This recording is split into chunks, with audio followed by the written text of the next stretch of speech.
Les 3 guignols, là, qu'est-ce que vous leur avez fait? Rien pour l'instant, on les a pas touchés. Très bien. Je suis soulagé. Professeur! Venez ici. Joignez-vous. Ces 3-là, ce sont mes proies. Hey yo les gamins, c'est l'Ermite et vous êtes bien sur la chaîne de l'Ermite légendaire. Grande nouvelle, nous reprenons l'antre du manga, c'est le grand retour avec ce volume 5 et nous allons parler d'un classique s'il en est, Gyureto Techa Onizuka, le GTO. Allez c'est parti, mais d'abord, générique.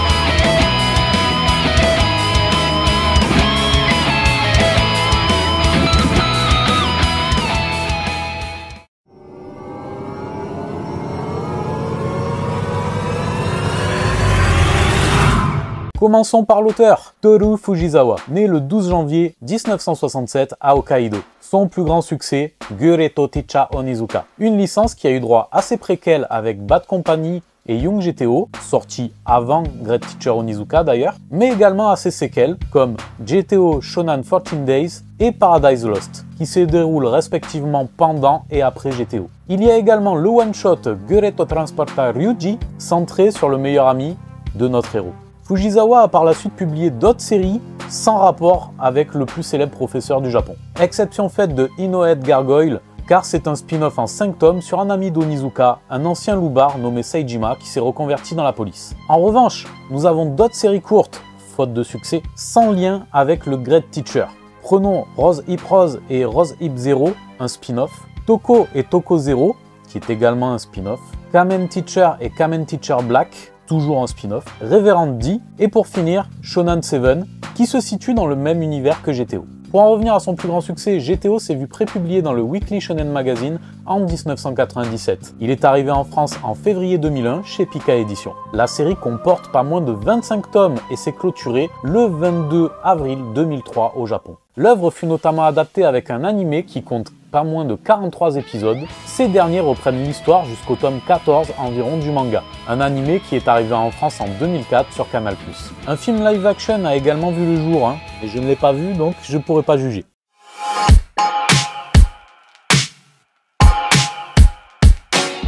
Concentrons-nous désormais sur l'histoire et je vais vous sortir un petit récap made in Wikipédia parce que c'était plutôt bien fait pour le coup.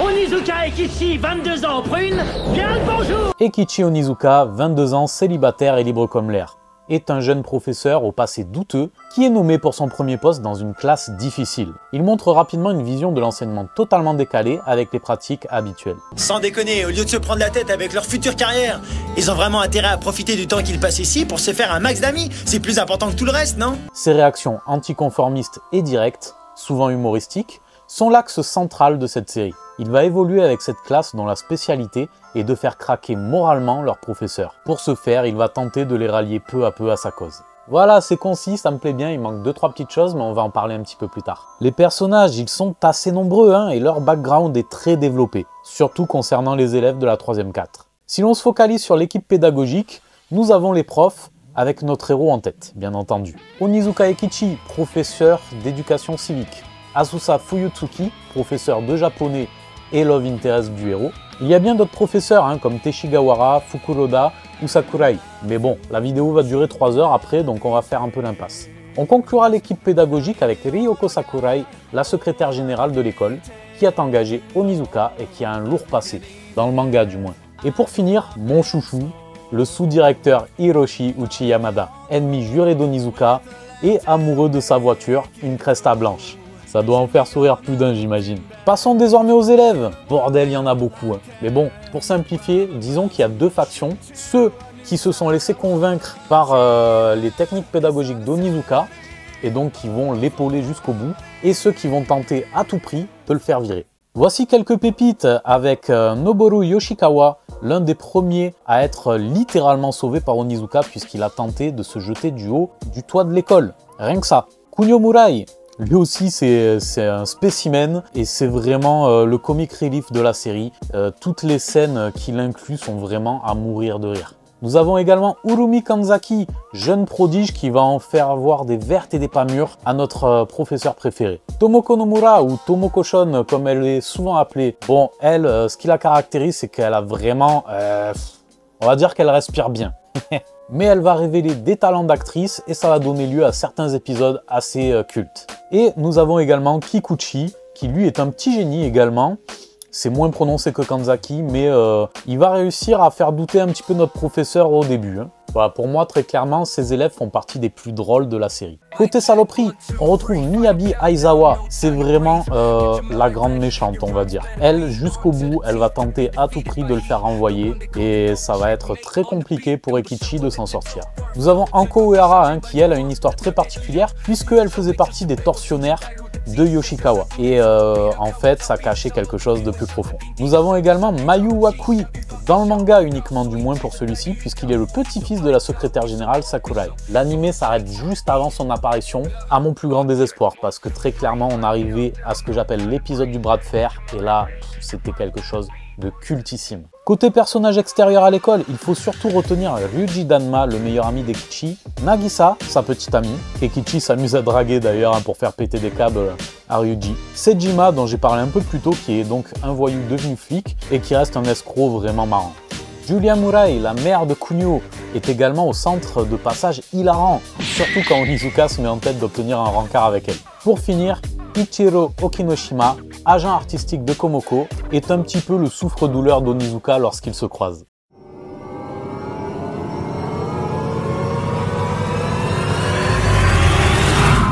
Alors j'ai découvert Great Teacher Onizuka au début de ma période lycée. Tout simplement, je rentrais du bahut et puis bon, je prends ma petite collation, voilà, petit café, tout ça, petit gâteau.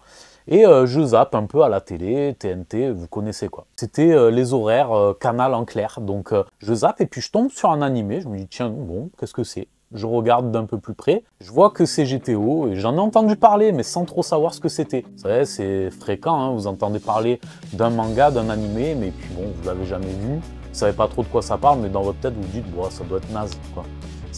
Le titre m'évoquait rien en plus. Puis bon là, je sais pas trop pourquoi, je suis tombé sur un passage qui m'a fait un peu sourire et j'ai dit bon ok, vas-y je le laisse. Et en fait, je suis tombé, il me semble que c'est l'épisode 5 de l'animé. En tout cas, c'est l'épisode du bowling, le fameux épisode. C'est juste incroyable. Cet épisode m'a fait mourir de rire parce que tout simplement, Onizuka a un rencard avec la mère d'un élève, Kunio Murai. Murai veut à tout prix éviter ça puisque lui, son objectif, c'est de faire renvoyer Onizuka. Et il est encore du côté obscur de la force.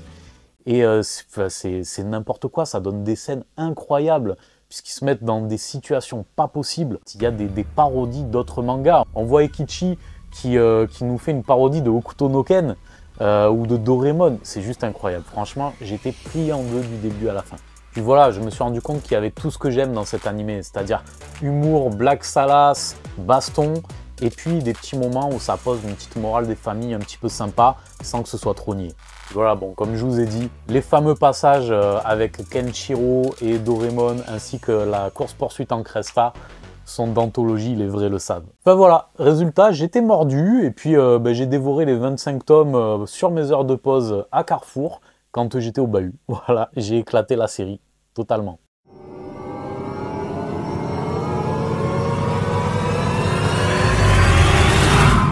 Pourquoi GTO c'est cool? Alors je vais vous apprendre quelque chose sur votre ermite. À la base, je me destinais au professorat. Donc GTO était un petit peu mon héros. Ça m'a appris à voir sous un prisme différent l'éducation, le rapport à l'éducation. Comment ça peut être perçu du point de vue des élèves et du point de vue des enseignants. Parce que c'est ni facile pour l'un ni pour les autres.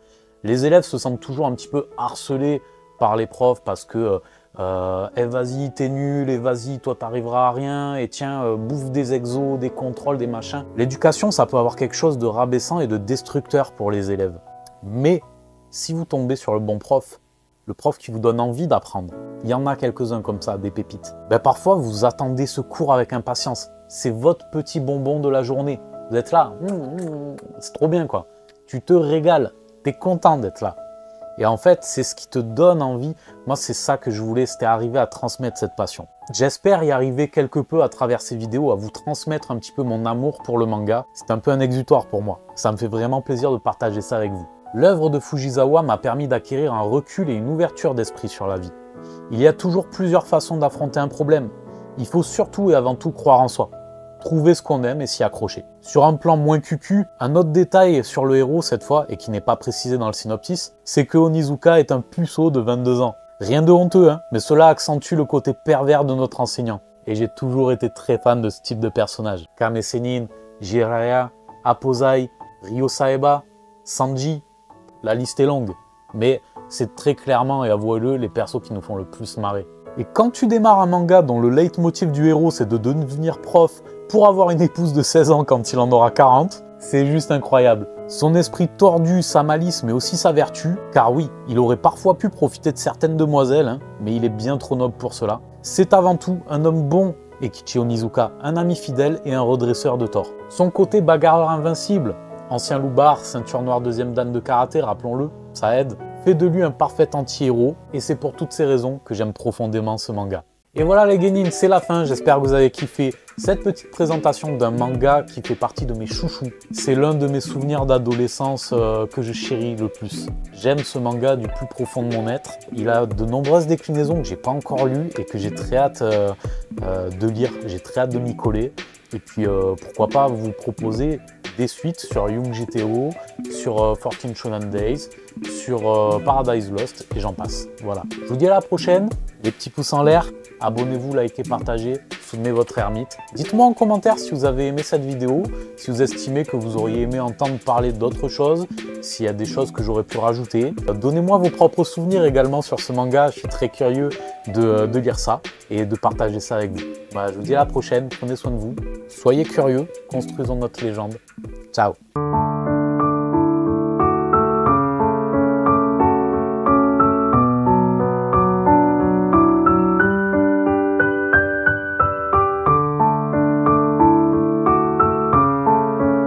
Tu t'es abonné? Tu t'es pas abonné? Abonne-toi!